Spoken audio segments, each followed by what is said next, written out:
ये जो पहले चरण से हवा चली थी पक्ष में,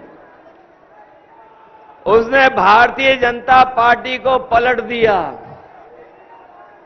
और मैं आज शाहजहांपुर के लोगों से निवेदन और अपील करने आया हूं, जो झूठ के शहंशाह हैं, मैं शाहजहांपुर के लोगों से अपील करने आया हूं, जो झूठ के शहंशाह हैं, उनके खिलाफ मतदान कर करके उनका सफाया करने का काम करना। यहां तो हमारे साथी जागरूक हैं, जानकारी रखते हैं। अभी यहां पर कुछ दिनों पहले प्रधानमंत्री जी भी आके जा चुके हैं।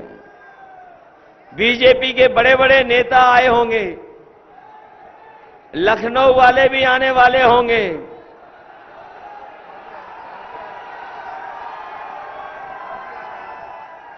ये लखनऊ वाले और दिल्ली वालों ने मिलकर के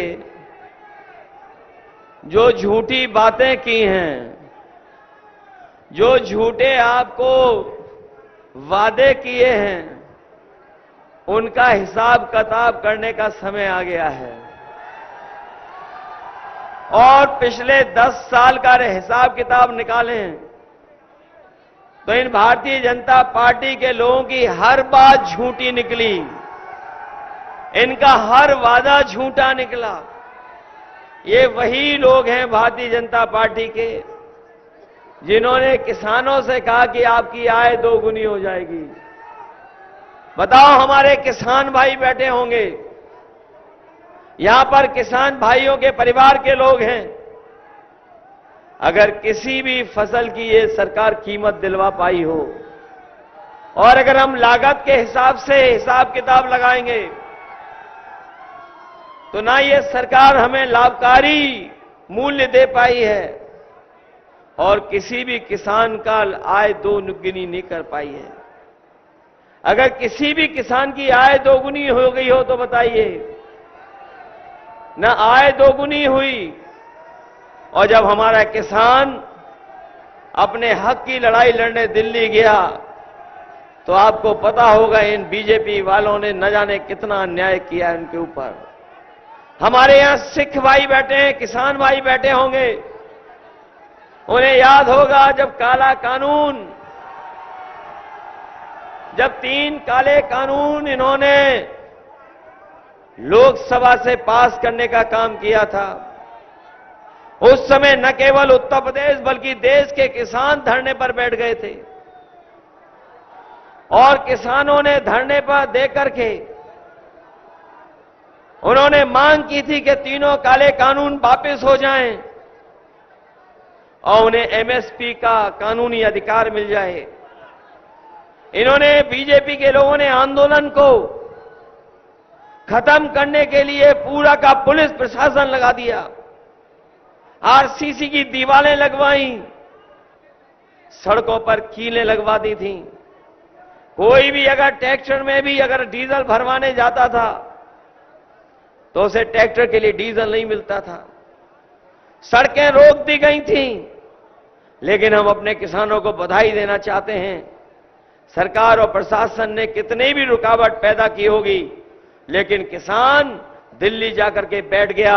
1000 तक किसान शहीद हो गए, लेकिन किसान पीछे नहीं हटे। तभी हटे जब सरकार ने तीनों काले कानून वापस ले लिए। एक लड़ाई तो किसान जीत गए, लेकिन अभी एमएसपी की लड़ाई अधूरी है। अभी भी किसानों को अपनी पैदावार की कीमत नहीं मिल रही है। जो लोग गांव-गांव विकसित यात्रा चला रहे थे, हमारे प्रधान भाई बैठे होंगे, वो जानते होंगे, अगर उन्होंने सहयोग और मदद न की होती तो भारतीय जनता पार्टी की ये विकसित यात्रा नहीं हो पाती। प्रधान जानते होंगे, प्रशासन के लोगों ने दबाव बना करके उनसे पैसा वसूल करके विकसित यात्रा कराई थी। जो लोग विश्वगुरु बनना चाहते हैं, हम उन्हें कहना चाहते हैं कि जब तक हमारे किसानों की आय नहीं बढ़ेगी, एमएसपी नहीं लागू होगी, तब तक न हमारा किसान खुशहाल हो पाएगा, न हमारा देश विकसित बन पाएगा। इसलिए हम अपने किसानों को भरोसा दिला के जा रहे हैं। समाजवादी पार्टी और इंडिया गठबंधन ने तय किया है, आने वाले समय में सरकार बनेगी और अपने किसानों को लागत की अच्छी कीमत भी देंगे, उनकी आय भी बढ़ेगी और कानूनी अधिकार एमएसपी का दे करके उनके घर परिवार में खुशहाली लाने का काम करेंगे। न केवल एमएसपी का कानून बनेगा, उसके साथ साथ हमारे किसानों के साथ धोखा भी हुआ है। ये सरकार बड़े बड़े उद्योगपतियों का कर्ज माफ कर चुकी है। इस सरकार ने 10 साल में 16 लाख करोड़ के उद्योगपतियों के माफ कर दिए, लेकिन हमारे किसानों का कर्ज नहीं माफ किया। जिस समय सरकार बैंकों का कर्ज माफ कर रही थी, उस समय भारतीय जनता पार्टी की सरकार ने नियम बनाया कि जिन लोगों ने 5 करोड़ से ऊपर का बैंकों से कर्ज लिया है, उन्हीं का कर्ज माफ होगा। इसलिए बड़े बड़े लोगों का तो कर्ज माफ हो गया, लेकिन हमारे किसान और गांव में रहने वाले गरीब जो लाखों में कर्ज लेते हैं, उनका कर्ज माफ नहीं हुआ। इंडिया गठबंधन और समाजवादी पार्टी अपने किसानों को भरोसा दिला के जा रही है, दिल्ली में सरकार बनेगी। जिस तरह बड़े बड़े लोगों का इन्होंने कर्ज माफ किया है, हमारे किसानों का भी पूरा का पूरा कर्ज माफ होगा। बताओ हमारे किसान भाइयों, कर्ज माफ चाहते हो आप? ये उद्योगपतियों का कर्ज माफ कर रहे हैं, लेकिन गरीबों का कर्ज माफ नहीं कर रहे हैं। जहां किसानों के साथ इन्होंने धोखा किया, वहीं हमारे नौजवानों का भी इन्होंने भविष्य छीन लिया। यहां नौजवान हमें दिखाई दे रहे हैं। ये तमाम वो नौजवान हैं जो निराश हो गए सरकार से। जब नौकरी के लिए इन्होंने परीक्षा का फॉर्म भरा, परीक्षा देने गए, तो इनका पेपर लीक करा दिया सरकार ने। इनके हाथ में न रोजगार है, न नौकरी है, और ये देश की पहली सरकार है। न जाने कहां से लीक हो रहे हैं पेपर, ये अपनी लीकेज नहीं रोक पा रहे हैं। बताओ, हर पेपर लीक हो गया कि नहीं हो गया? और जो लोग पढ़े लिखे नौजवान जिन्होंने परीक्षा देने की तैयारी की होगी, वो जानते होंगे 1-2 नहीं, 10 से ज्यादा परीक्षाओं के पेपर लीक हो गए। और अभी हाल में ही जो पुलिस भर्ती हुई थी, जिसकी तैयारी के लिए सरकार ने कहा कि हमने पूरा इंतजाम कर लिया है, सुरक्षित इंतजाम किया है, इसका पेपर लीक नहीं होगा, 2 दिन परीक्षा कराई।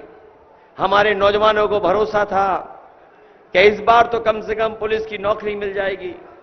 लेकिन जब नौजवान परीक्षा देकर के घर लौटा, तो उसे पता लगा कि पेपर लीक हो गया।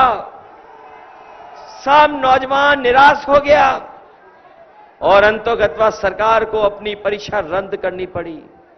मैं सरकार को कहना चाहता हूं, जो हिसाब किताब है इस बार बोर्ड का, इस सरकार ने 60 लाख नौजवान जिनकी परीक्षा हुई थी, जिनकी परीक्षा रद्द की है, ऐसे 60 लाख नौजवान हैं। और अगर केवल उनके घर परिवार के मां बाप को जोड़ लें हम, 3 सदस्य अगर इस सरकार के खिलाफ हैं, तो बताओ 60 लाख का गुणा अगर हम 3 से कर दें तो बताइए 1 करोड़ 80 लाख इनके खिलाफ हैं कि नहीं है? और यही 1 करोड़ 80 लाख लोग अगर हम 80 लोकसभाओं से भाग दे दें, तो बताओ हर लोकसभा में 2,25,000 वोट कम हो गया कि नहीं हो गया? हुआ 2,25,000 वोट इनका कम। तो भारतीय जनता पार्टी के लोग बचेंगे कैसे, ये बता दो आप। इस बार बच तो नहीं जाएंगे ये लोग। और फिर अग्निवीर वाले भी आए होंगे कुछ यहां पर नौजवान।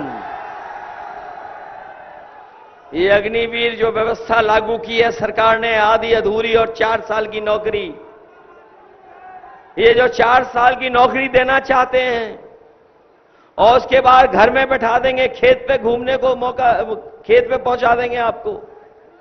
हम अपने नौजवानों से कह के जा रहे हैं कि समाजवादी लोग कभी भी अग्निवीर को स्वीकार नहीं कर सकते हैं। जब भी सरकार बनेगी, अग्निवीर व्यवस्था हमेशा हमेशा के लिए खत्म हो जाएगी। वैसे तो हमारे खाकी वर्दी पहनने वाले भाई लोग बहुत हमारी मदद करते हैं, कभी कभी अनुशासन बनाने के लिए भी, कभी कभी सरकार के इशारे पे हम लोगों को डराते भी हैं। ये लोग सरकार के इशारे पे हम लोगों को डराते हैं, लेकिन मैं ये जानता हूं मनी मन ये आपके पक्ष में भी हैं। इनको भी डर लग रहा है, इनको अंदर ही अंदर डर लग रहा है कि अभी तो फौज की 4 साल की नौकरी हो गई है और कहीं बीजेपी वाले आ गए तो खाकी वर्दी पहनने वालों की 3 साल की नौकरी कर देंगे। ये लोग कभी कभी पूछते हैं कैसे हो सकता है ये हमारे पत्रकार साथी भी पूछते हैं कि ये कैसे संभव है।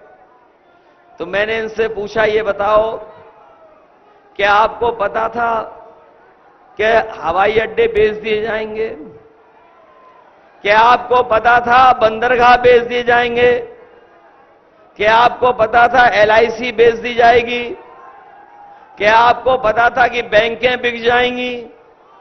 क्या आपको पता था कि 4 साल की अधूरी नौकरी अग्निवीर की हो जाएगी? क्या आपको पता था कि आधी रात नोटबंदी हो जाएगी? बताओ, सरकारी विभाग में आउटसोर्स नौकरी हो गई कि नहीं हो गई? हमारे सफाई कर्मचारी भी आधी अधूरी संविदा पे नौकरी कर रहे हैं कि नहीं कर रहे हैं? तो बताओ बीजेपी वालों को कितना समय लगेगा? 4 साल की नौकरी फोर्स की, आपकी फौज की कर दी, इनकी 3 साल की नौकरी कर देंगे। इसलिए सावधान हो कि नहीं हो आप लोग? सावधान। और यही नहीं, जब इन्हें वोट चाहिए था तो आपको राशन में क्या क्या दे रहे थे? आपको राशन में रिफाइंड तेल मिल रहा था, आपको दालें मिल रही थी, चना मिल रहा था, नमक मिल रहा था। और बताओ राशन में आज क्या क्या मिल रहा है आपको? क्या दे रहे हैं नई चीज आजकल? ये लगता बहुत पौष्टिक होती है इसलिए मिल रहा आपको बाजरा। बताओ पहले क्या क्या दे रहे थे जब वोट चाहिए था? और ये आजकल जो दे रहे हैं लगता पौष्टिक ज्यादा है। इसलिए हम अपने गरीबों को कह के जा रहे हैं कि राशन व्यवस्था को अच्छा करेंगे, इसकी गुणवत्ता को ठीक करेंगे, और न केवल राशन जो आजकल मिल रहा है ये मात्रा में कम है, इसको बढ़ाएंगे। और बढ़ाने के साथ साथ आप लोगों ने देखा होगा बाजार में आजकल बहुत गुणवत्ता के साथ पैकेज आटा संपन्न लोग खा रहे हैं। जो शहर में आर्थिक रूप से मजबूत हैं, संपन्न लोग हैं, अमीर लोग हैं, वो लोग पैकेट का आटा खरीद करके खा रहे हैं। हम अपने गरीबों को भरोसा दिला के जा रहे हैं कि राशन को गुणवत्ता के साथ आपकी मात्रा बढ़ाएंगे। और जिस तरीके से आटा बाजार में पैकेट का मिल रहा है, तो पैकेट का आटा जो पौष्टिक होगा वो तो देंगे ही देंगे अपने गरीबों को, साथ में डाटा भी फ्री देने का काम करेंगे। पौष्टिक आटा और डाटा फ्री, ये हमारे लोग सभी जानते होंगे। जब मोबाइल कंपनियां आई थी तो डाटा फ्री दे रही थीं। जब आप इस्तेमाल करने लगे तो आपसे पैसा वसूलने लगे। इसलिए आटा के साथ साथ, पौष्टिक आटा के साथ साथ गरीबों को हम लोग डाटा भी फ्री दिलाएंगे, क्योंकि डाटा होने से आजकल मोबाइल, कंप्यूटर, लैपटॉप न केवल हमें जानकारी देता है, बल्कि हमें आपको ऑनलाइन पढ़ने का मौका भी देता है। बहुत सारी हमें सुविधाएं भी मिल जाती हैं, बहुत सारी बाजार की चीजों की जानकारी कर लेते हैं। और आजकल तो ऐसा समय आ गया है कि हमारे नौजवान से लेकर के बुजुर्ग 6-6 घंटा मोबाइल पर रहते हैं। इसलिए आटा के साथ डाटा भी फ्री देने का काम करेंगे। और याद होगा हमारे समाजवादी साथियों को, जब समाजवादी सरकार बनी थी तो हमने आपको लैपटॉप दिया था, और जो लैपटॉप दिया था वो दुनिया की सबसे बेहतरीन कंपनी का दिया था। जिनके घरों में होगा आज भी चल रहा होगा, और जब आप उसको ऑन करते होंगे तो उसमें नेताजी और हम ही लोग दिखाई देते होंगे। ये बीजेपी वालों ने हमारे लैपटॉप की भी नकल कर ली। हम लोगों ने इतना बड़ा लैपटॉप दिया, इन्होंने इतना कर दिया। हम लोगों ने नेताजी और अपनी फोटो लगाई तो इन्होंने भी अपनी फोटो लगा ली। और जो मोबाइल और जो स्मार्टफोन दिया, इतना रद्दी दिया कि उंगली घिसते रहो चलता ही नहीं है। बताओ ये सच्चाई है कि नहीं है? ये हमारे किसान भाई जानते होंगे, इनकी बोरी से चोरी शुरू हो गई कि नहीं हो गई? ये बोरी की चोरी पार्ले जी के बिस्किट के पैकेट से सीखे हैं। जो पुराने लोग होंगे जिन्होंने बाजार में देखा होगा, पहले पार्ले जी का बिस्किट पैकेट कितना बड़ा आता था, इतना बड़ा आता था। और जैसे जैसे महंगाई बढ़ी और मुनाफा उन्होंने कमाना शुरू किया, आज बताओ पैकेट कितना बड़ा आ रहा है। कितने बिस्किट का पैकेट है? और ये बीजेपी वाले दोबारा आ गए तो एक बिस्किट का आपको पैकेट मिलेगा, एक बिस्किट का। बताओ, आपकी बोरी से पहले 5 किलो चोरी की, फिर 5 किलो चोरी कर ली, और ये अगर सत्ता में दोबारा आ गए तो आपको खाद भी पाउच में खरीदनी पड़ेगी, ये बोरी में खाद नहीं देंगे। बताओ महंगाई बढ़ा दी कि नहीं बढ़ाई इन्होंने? ये जो नौजवानों की मैंने मोटरसाइकिल खड़ी हुई देखी हैं, बताओ मोटरसाइकिल आज से 10 साल पहले कितने रुपए की आती थी? 50,000, 60,000 में। और आज मोटरसाइकिल कितने की आ रही है? जो लोग गाड़ी खरीदते होंगे, बताओ गाड़ी कितने की मिलती थी पहले, और आज गाड़ी की कीमत दुगनी हो गई कि नहीं हो गई? हर चीज महंगी कर दी इन्होंने कि नहीं कर दी? न हमारे किसानों को सरसों की कीमत दे रहे हैं, और जब सरसों का तेल बाजार में आ जाए तो ये ज्यादा पैसा वसूल लें कि नहीं वसूल लें? इसलिए जहां इन्होंने महंगाई बढ़ा दी, बेरोजगारी बढ़ा दी, किसानों को धोखा दिया, नौजवानों की नौकरी छीन ली, और यहां के मंत्री तो ऐसे हैं जिनके बारे में बीजेपी वाले भी कहते हैं कि फर्रुखाबाद वाले चूसे गन्ना और हाईवे ले गए। सुना है हाईवे के किनारे सब बीजेपी वालों ने जमीनें ले ली हैं। और सच्चाई तो ये है कि जिस समय कभी रजिस्ट्रियां जांच होंगी तो सबसे बड़ी भूमाफिया पार्टी अगर कोई निकलेगी तो वो भारतीय जनता पार्टी निकलेगी, कोई दूसरी नहीं। इसलिए सावधान होकर के मतदान करोगे।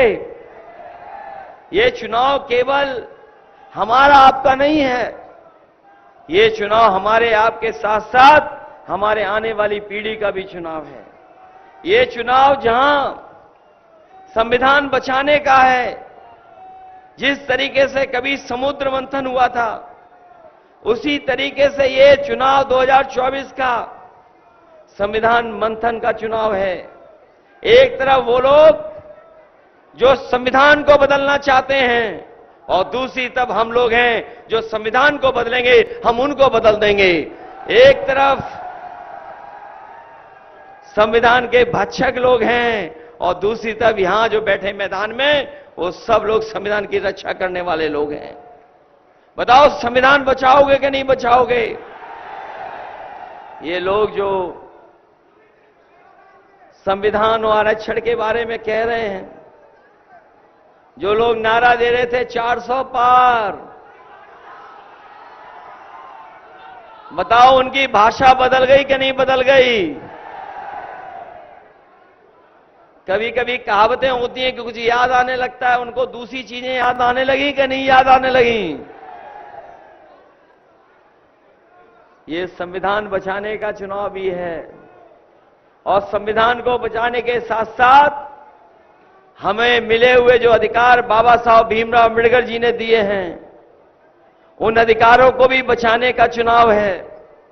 जो लोग बड़ी बड़ी होर्डिंग लगाए हैं शहरों में, हो सकता है शाहजहांपुर में भी लग गई हो होर्डिंग। ये जो डबल इंजन वाली सरकार है, इसने होर्डिंग में कई जगह अपना दूसरा इंजन लगाया ही नहीं है, अकेला इंजन खड़ा है। बताओ डबल इंजन कहने वाले लोगों का एक ही इंजन दिखाई दे रहा है, और जिसके लिए वो वोट मांग रहे हैं वो खटारा इंजन तो होर्डिंग में है ही नहीं। बताओ वो खटारा इंजन है क्या होर्डिंग में? तो वो तो पहले से ही स्वीकार कर रहे हैं कि जीतने वाला नहीं है। इसलिए मदद करना, आप लोग मदद करोगे, आप मदद करोगे हमारे अवधेश वर्मा जी की, इन्हें जिताना आप लोग। और आपको तो पता लग गया होगा कि आमला में हम लोग जीत गए, बरेली जीत गए, पीलीभीत जीत गए। बताओ शाहजहांपुर पीछे रह जाएगा क्या? ये शाहजहांपुर वाले लोगों, ये झूठ के जो शहंशाह हैं, इनके खिलाफ वोट डालने का काम करोगे क्या नहीं करोगे? इधर हमें दिल्ली से एक गाना मिला है बीजेपी के सांसदों के लिए, बहुत अच्छा गाना बना है। मैं कहूंगा हमारे शाहजहांपुर के लोगों को भी सुनवा दो ये गाना। ये जो सांसद बने हैं पिछले 5 साल इन्हीं शब्दों के साथ मैं दोनों प्रत्याशियों के लिए आपसे सहयोग और समर्थन मांग रहा हूं, और मैं कहूंगा जो दिल्ली से गाना इन सांसदों के खिलाफ, वो गाना हमारा जरूर सुनाइए सब लोगों को। जोशना जी को भी अच्छे हाजिर हो सांसद जी।